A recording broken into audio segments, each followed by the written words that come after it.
అందరికీ నమస్కారం. నేను తేజస్వి అండి. ఏంటండి ఇంత ప్రేమ, ఏంటండి ఇంత అభిమానం ఆయన అంటే? ఇంత జన సముద్రమా? ఏ నేతకి ఇది సాధ్యం అన్న నినాదం గుర్తొస్తుంది. చంద్రబాబు నాయుడు గారు ఒక సందర్భంలో అన్నారు, 20 ఏళ్ల తర్వాత నేను గుర్తుంటానో లేదో అని. సార్ చూడండి సార్, ఒక్కసారి చూడండి సార్.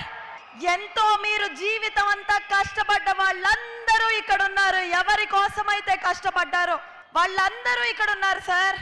ఈ రోజు వీళ్ళ కళ్ళల్లోని కాంతి చూస్తే ఆ సూర్యకాంతి ఈ స్టేడియం ఫ్లడ్ లైట్స్ కాంతి కూడా వెలవెలబోతుంది సార్.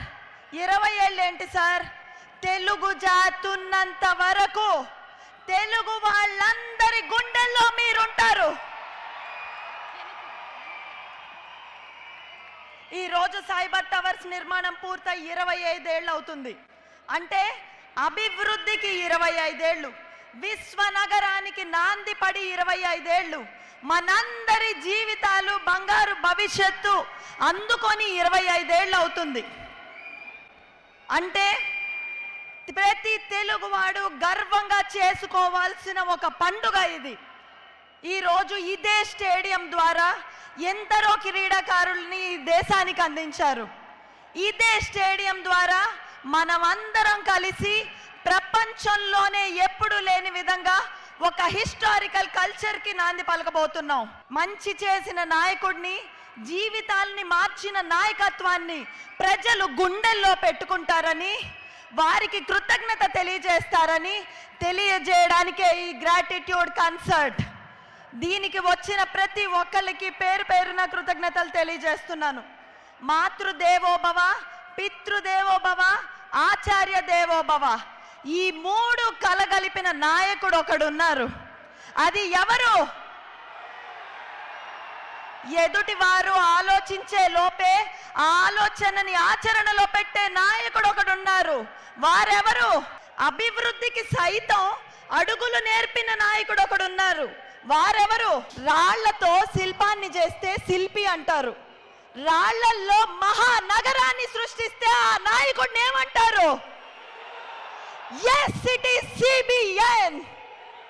ప్రపంచమంతా ఆ అమెరికా అభివృద్ధిని చూసి ఆశ్చర్యపోతుంటే ఆ అమెరికాని సైతం ఆంధ్ర రాష్ట్రం వైపు తిరిగి చూసేలా చేసిన నాయకుడు చంద్రబాబు నాయుడు. ప్రధానమంత్రి పదవి తన వద్దకు వస్తే నాకొద్దు, ఆంధ్ర రాష్ట్ర అభివృద్ధే నాకు ముఖ్యం, ఈ యువతకి నేను భవిష్యత్తునివ్వాలి అని చెప్పి ఉద్యోగాలంటే ప్రభుత్వ ఉద్యోగాలే అనుకున్న సమయంలో తన హైటెక్ పరిపాలనతో 25 ఏళ్ల క్రితం ఈ సైబర్ టవర్స్ నిర్మాణం ద్వారా ఆ రోజు ఉద్యోగాలు కూడా లేని స్థాయి నుంచి ఈ రోజు మనం ప్రపంచం అంతా ఉద్యోగాలు ఇచ్చే స్థాయికి తెచ్చిన నాయకుడు చంద్రబాబు నాయుడు గారు. ఇన్ని చేసినా కూడా ఏ రోజు మన నుంచి ఏది ఆశించలేదు. చంద్రబాబు నాయుడు గారు ఈ రోజు వరకు మన నుంచి ఏది ఆశించలేదు. అంత నిస్వార్థంగా చేసిన వ్యక్తికి కృతజ్ఞతలు తెలిపే అవకాశం వచ్చినందుకు మనందరం చాలా గర్వంగా ఫీల్ అవ్వాలి. అలాగే చంద్రబాబు నాయుడు గారితో పాటు ఇంకా కృతజ్ఞతలు తెలపాల్సిన వ్యక్తులు కొందరు ఉన్నారండి. అమ్మనమ్మ గారు, నారా ఖర్జూర నాయుడు గారు. మీ బిడ్డకి నైతిక విలువలతోటి, నాయకత్వంతో మంచిగా పెంచడం వల్ల ఇంతమంది బిడ్డలకు బంగారు భవిష్యత్తును అందించారమ్మా. మీకు మా అందరి తరపున పాదాభివందనాలు. రాష్ట్రాన్నే కుటుంబంగా మార్చుకున్న వ్యక్తికి భార్యగా ఉండడం అంత సులువా అండి? భార్యగా ఉండడం అంత సులువా? రాష్ట్రాన్నే కుటుంబంగా మార్చుకున్న వ్యక్తికి మీరు రాష్ట్రం కోసం, నేను మీకోసం అని వెన్నంటే ఉండి నడిపిన బౌనమ్మ ధన్యవాదాలండి. చంద్రబాబు గారు కుటుంబం, సొంత కుటుంబాన్ని సైతం అంత తపన పడకపోయినా ఈ రాష్ట్రంలో ఉన్న విద్యార్థులకి, యువకుల కోసం తపన పడిన మీ తపనకు మేమందరం థ్యాంక్ యూ చెప్తున్నాం సార్. మీరు సాధారణ జీవితం బతుకుతూ మా అందరికీ అసాధారణమైన జీవితాలు ఇచ్చినందుకు థ్యాంక్ యూ సార్. కోవిడ్ టైంలో ప్రపంచం మొత్తానికి వ్యాక్సిన్ అందించే జినోమ్ వ్యాలీ సృష్టించినందుకు థ్యాంక్ యూ సార్. ప్రతిపక్షంలో ఉన్న 2013లో మన ఉత్తరాఖండ్ వరదల్లో బిక్కుమంటూ ఉన్న తెలుగు వాళ్ళ కోసం కాపాడిన మీకు thank you sir. Abdul Kalam లాంటి ప్రెసిడెంట్ని ఈ దేశానికి ఇచ్చినందుకు థ్యాంక్ యూ సార్. ఫైనల్గా తెలుగు జాతి గర్వంగా తలెత్తుకునేలా చేసిన మీ నాయకత్వానికి థ్యాంక్ యూ సిబిఎన్ సార్. बनावो बेटी को शेर, बनावो बेटी को शेर. ఎవరన్నారండి ఇది?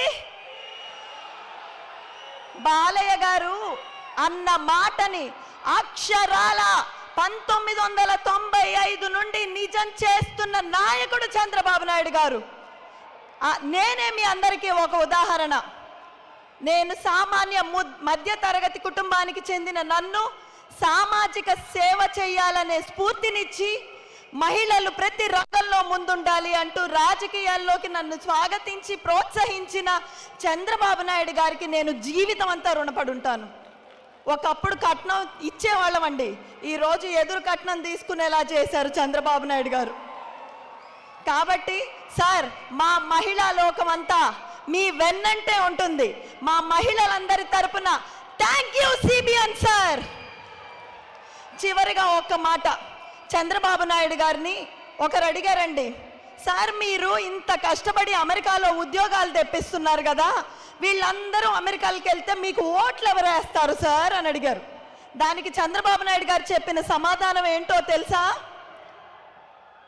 నేను ఓడిపోయినా పర్వాలేదు, వాళ్ళ జీవితాలు బాగుపడితే అదే చాలు నాకు అన్నారు. That is CBN. ఇలాంటి నాయకులు, ఇలాంటి నాయకత్వం ప్రపంచమంతా రావాలి, వస్తే ప్రజలు ఇలా మీ అండగా నిలబడతారు అని తెలియజేయడమే ఈ ఈవెంట్ ఉద్దేశం. నేను ఒక్కటే చెప్పాలనుకుంటున్నానండి, ఈ ఈవెంట్ ఈరోజు మీ కళ్ళ ముందుందంటే గత 20 రోజులుగా ఎంతో మంది వాలంటీర్లు, దాదాపు 1250 మంది స్వచ్ఛందంగా వచ్చి దీనికోసం కష్టపడ్డారు. వీళ్ళంతా ఎవరో కాదండి, ఆయన కన్న కలలకు ప్రతిరూపాలు. Highly qualified doctors, lawyers, engineers, IT employees, managers, CA, CS, industrial CEO, CXOs, ఇలాగా ఒక్కొక్క రంగం అని కాదండి, స్విగ్గీ సోదరులు, ఆటో సోదరులు, బస్ డ్రైవర్లు, ఇలాగా ప్రతి ఒక్కళ్ళు మా వంతుగా మేమేదో ఒకటి చేస్తామని ఈరోజు వాలంటీరింగ్ చేయడానికి వచ్చారండి. అది చంద్రబాబు నాయుడు గారి ఘనత. సార్, మేమందరం మీకు జీవితాంతం రుణపడి ఉంటాం. మీకు ఒక్కటే చెప్తున్నాం, తెలుగు జాతి ఉన్నంత వరకు మీరు మా గుండెల్లో ఉంటారు.